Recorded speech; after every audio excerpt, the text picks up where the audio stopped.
Hi, I'm Mike Bellevue, and today I'm in Ewing, Virginia at the Wilderness Road State Park. And this is the home of Martin Station, which is a recreated colonial era, or actually revolutionary era, fort and settlement.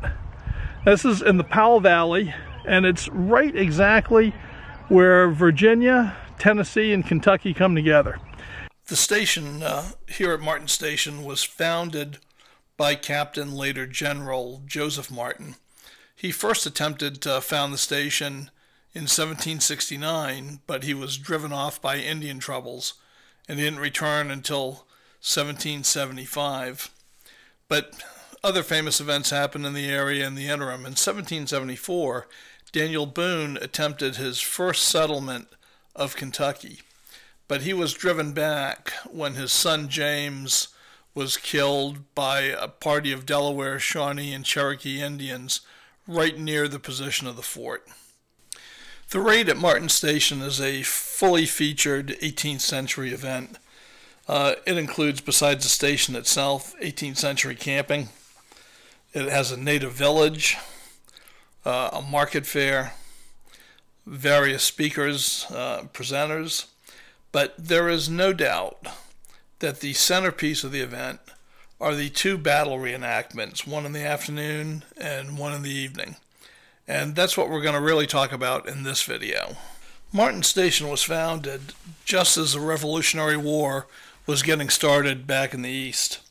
And British agents out west, particularly out of Detroit, had no trouble stirring up the Native Americans, particularly the Shawnee and the Cherokee,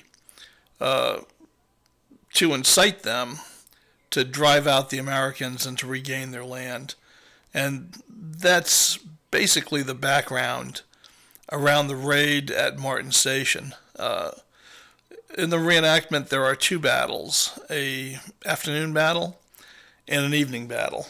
Now, on this particular edition, the weather was very bad, very heavy rain. So you're going to see quite a bit of the fog of war, but let's start with the afternoon battle. As with most frontier battles, this one started abruptly. A peaceful afternoon, people out working in the fields, and suddenly the natives erupt from the woods, attacking violently.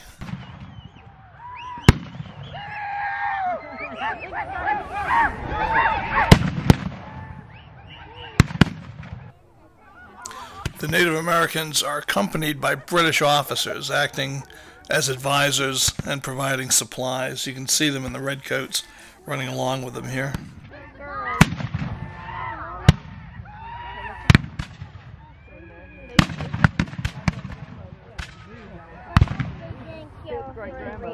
Taking captives to replenish the tribe's membership was one of the principal goals of Indian raids, and you'll see at several points of the video captives, particularly women captives, being taken by the Indians or by their allies. He's an Indian, but he's being good. No, I think he's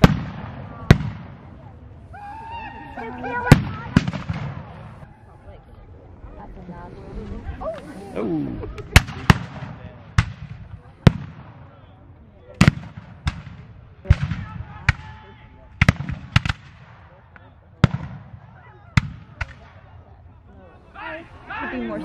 The Martin Station militia is now assembling and starting to react to the Indian raid in an organized fashion.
it's gonna get loud now. Like,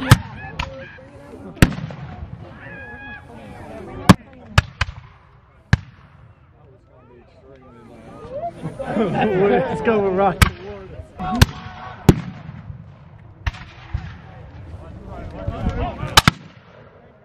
what are they all doing?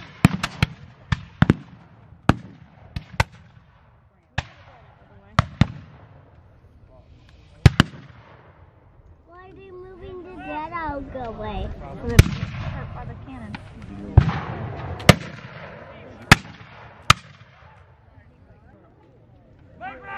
Make ready, okay, plug your ears.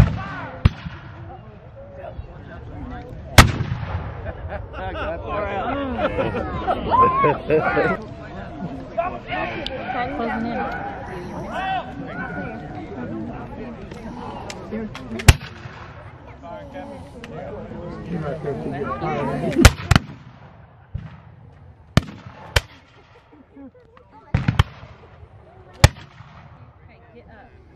Smoke breaks. Yeah, almost smoking suppressor. Perfect range. Can though. Loading again. Okay.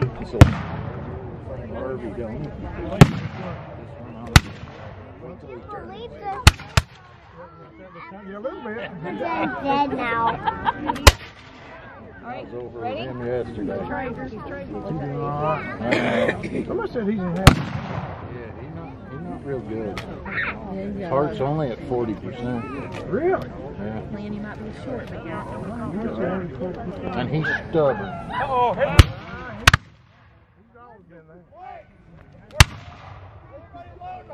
Look, what Indian was alive.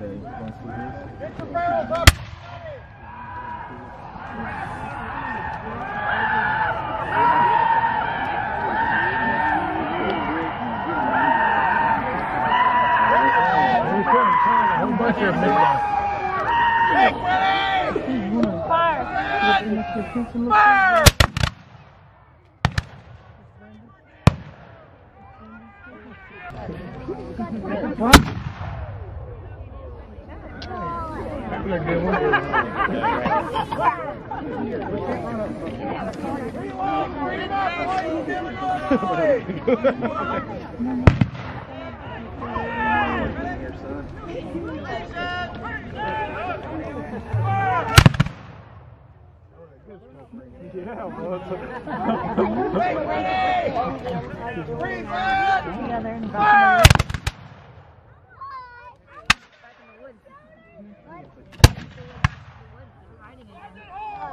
And chase them off.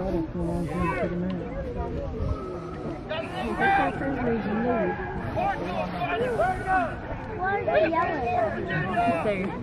Yeah, I think they're going to do Part of what they do.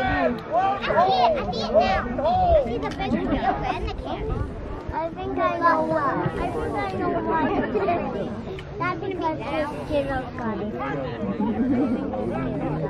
Looks like you know. Even girls are scared of guns. Shoot at the cannon. I know, why not?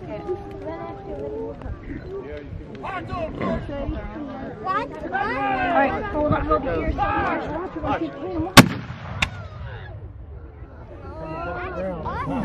The night battle began at sunset.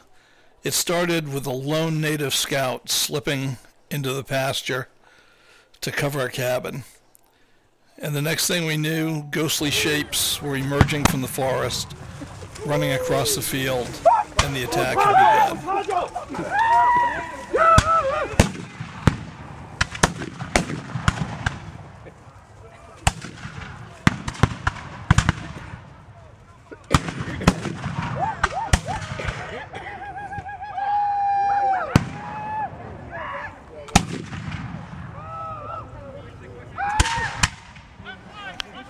The heavy, rainy air made the black powder smoke lie thick on the ground, making the battle hard to see for friend and foe alike.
As quickly as it had begun, the attack was over. The raiders slipped silently back into the forest, and Martin Station was safe for another night.